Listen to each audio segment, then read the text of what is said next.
नमस्कार दोस्तों, राधे राधे, जय श्री कृष्णा। मैं मोमिता स्वागत करती हूँ आप सबको मेरे यूट्यूब चैनल लालजीत मोमिता में।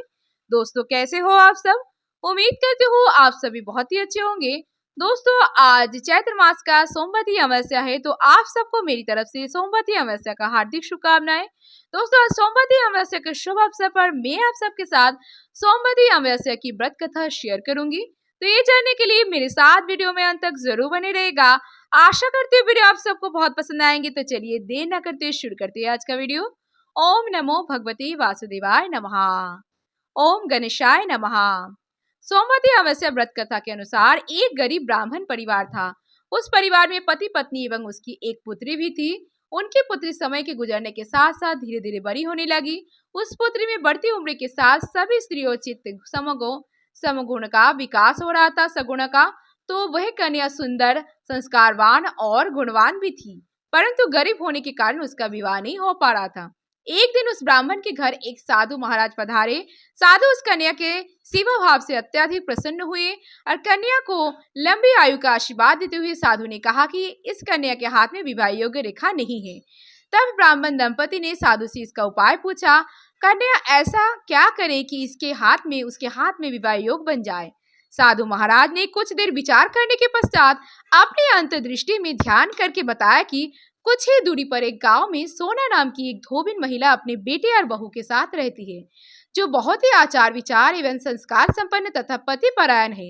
यदि ये सुकन्या उस धोबिन की सेवा करे और वह महिला उसकी शादी में अपने मांग का सिंदूर लगा दे तथा उसके बाद इस कन्या का विवाह हो जाए, तो इस कन्या का वैधव्य योग मिट सकता है।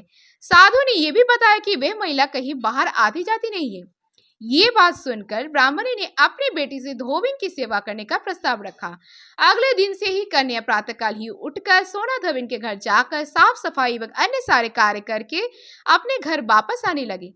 एक दिन सोना धोबिन अपनी बहू से पूछती है कि तुम तो सुबह ही उठकर सारे काम कर लेती हो और पता भी नहीं चलता। बहू ने कहा, माँ जी, मैंने तो सोचा कि आप ही सुबह उठकर सारे काम खुद ही खत्म कर लेती है। मैं तो देर से उठती हूँ। ये सब जानकर दोनों सास बहू घर की निगरानी करने लगी कि कौन है जो सुबह की शहर का सारा काम करके चला जाता है। कई दिनों के बाद धोबी ने देखा कि एक कन्या मुंह ढके अंधेरे में घर में आती है और सारे काम करने के बाद चली जाती है। जब वह जाने लगी तो सोना धोबी ने उसके पैरों पर गिर पड़ी और पूछने लगी कि आप कौन है और इस तरह छुपकर मेरे घर की चाकरी क्यों करती है? तब कन्या ने साधु द्वारा कही गई सारी बात बताई। सोना धोबिन पति परायण थी, अतः उसमें तेज था।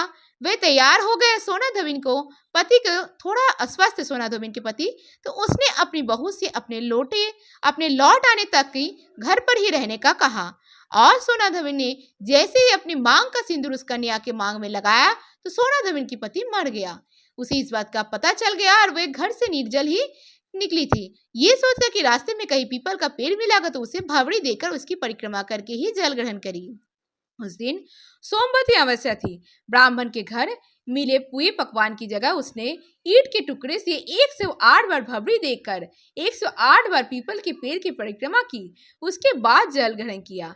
ऐसा करते ही उसके पति के मृत शरीर में वापस जान आ गए। धोबिन का पति फिर से जीवित उठा। राधे राधे। जय श्री हरि विष्णु, जय माता लक्ष्मी। तो दोस्तों, आज सोमवती अमावस्या की व्रत कथा यहीं पर समाप्त हुआ। दोस्तों, कैसी लगी आप सबको आज की ये वीडियो मुझे कमेंट करके जरूर बताइएगा।